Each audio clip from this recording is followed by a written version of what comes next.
Yeah, we start with pulling no punches. It was a face-off. Former Deputy President Rigathi Gachagua has bided his time, and when the moment came, he seized it with both hands. He turned a national program into his own stage, tearing into President William Ruto and his allies with the voraciousness of a wounded tiger. He set the pace, lobbing epithets at the majority leader Kimani Ichung'wah, National Assembly Speaker Moses Wetangula, and his replacement Kithure Kindiki. Each of them listened uncomfortably, grinning and fidgeting. As if that were not enough, Gachagua introduced his team, even singing as though he had all the time in the world. Now, by the end of the solemn event, it was clear to the captivated crowd who held the ground. President Ruto himself, a master of comebacks, fell back on calls for decorum, but the damage had already been done. And this is a quote from former Deputy President Rigathi Gachagua and also DCP party leader. "We loved and respected you and voted for you. And even if we have serious problems with you, we shall vote you out in the coming months. But for now, you are on the throne." Akaongezea, "Wewe fanyia sisi kazi ile ambayo unaweza." For me, I think where the story was, ile ambayo unaweza. He was just low-key saying, "Azioni kifanya." No, but you see, it's a big challenge to the president because truth to the point is that there are lots of things that President William Ruto promised. Yeah. Most of these things have not been delivered.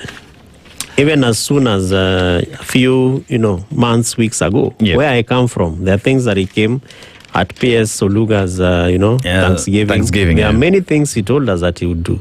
As much as some of those things are in the process. But Mheshimiwa Rigathi Gachagua, if you remember even the appearances that he has had, he's always saying, those things will not be done. Those things will not be done. And it was therefore a good challenge for him to remind the president, wewe chenye unaweza fanya, fanya. Because probably they may or may not be done. Looking at the timelines and the budget because President William Ruto only has maybe one annual budget, 2026, 2027. And that's it. How much can you do? Do you know how we can deal with this? Like, humbly speaking, I think... advise the government. Let me advise the government of Kenya today, right?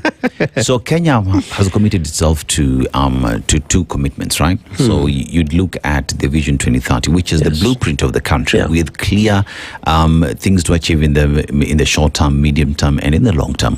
So if any government that is coming in and decides to focus on achieving Vision 2030 and just pushing it further, just pushing it further. That way, you're able to look at progress that the entire country is working towards. I know every president gets in and they have their own promises, which is fine. But if we all just focused on achieving Vision 2030, like as we speak the other day, the Communist Party in China sat and is coming up with its blueprint for the next, I think, 30 years. And that is what every other leader who's coming in is going to be pushing. They're not coming in with the new promises. I will take you guys to the moon. We have a blueprint and this is what we're working with. That will get rid of, ulikuja hapo katu promise, and you've not delivered. But if you have a blueprint for the country and you know exactly what you're working towards, we've sorted, we've eliminated this problem. That's really deep, because if you look at that Vision 2030, it has 3 pillars: socio-economic and political. Just pick one thing in the social arena. Pick one thing in the political arena. Pick one thing in the economic arena. If it is pesa mfukoni, weka pesa kwa mfuko. Weka pesa mfukoni. If it is health, let SHA deliver. Let it work. Let it not work in certain places and in other places. Let not it work for others. Just pick one thing. And Kenyans will really appreciate you for that. Anyway, that is free advice. That is free advice. I'm not asking for commission. Only advice. So page 2, students have 1 month to apply for university and college courses. Portal for degrees, diplomas and certificates application runs until May 6th.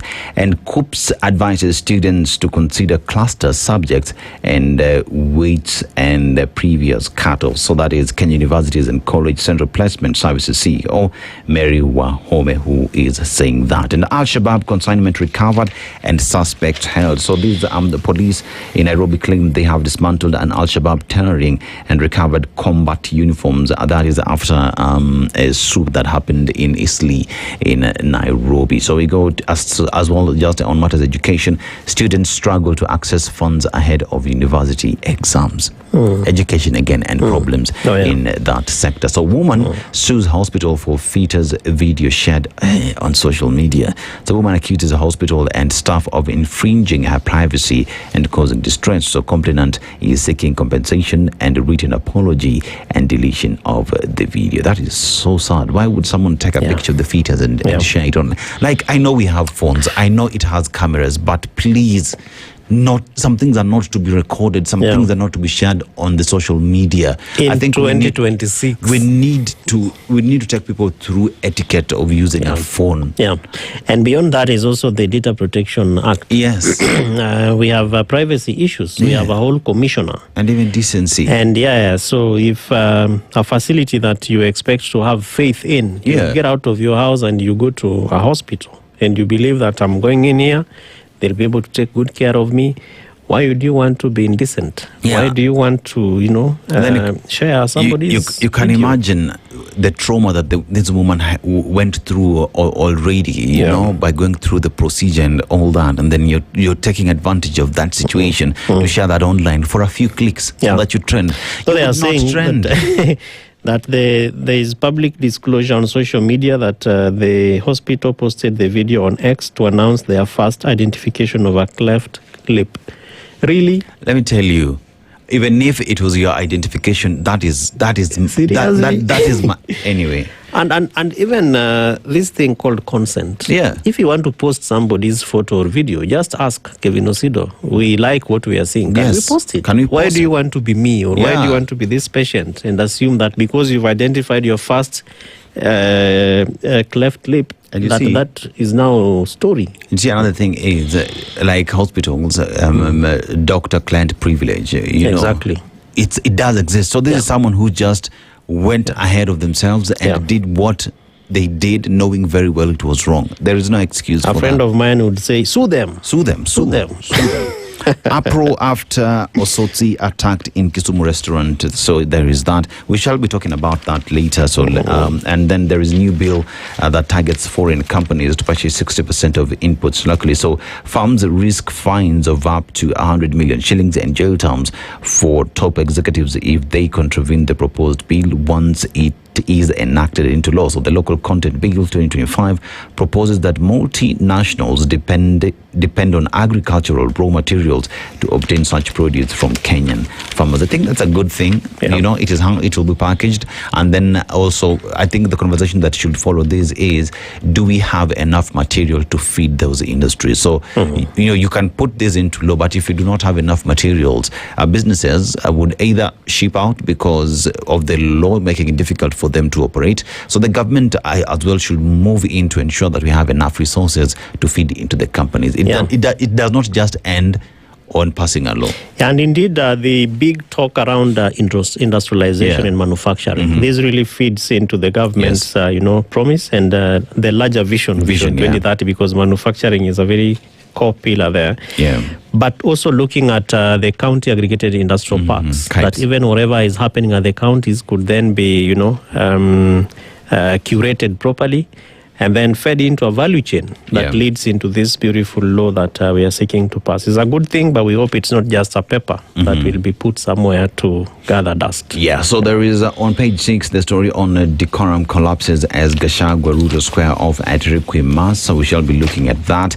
And media houses miss out on millions as Ruto signs a budget. So so there is that. There is a supplementary budget that was supposed to be passed, but for some weird reason they saw no need of including the pending bills owed to media houses in that bill that was signed by the president. And he made me a queen. A widow recalls MP's love and generosity. What do you have on the Daily Nation?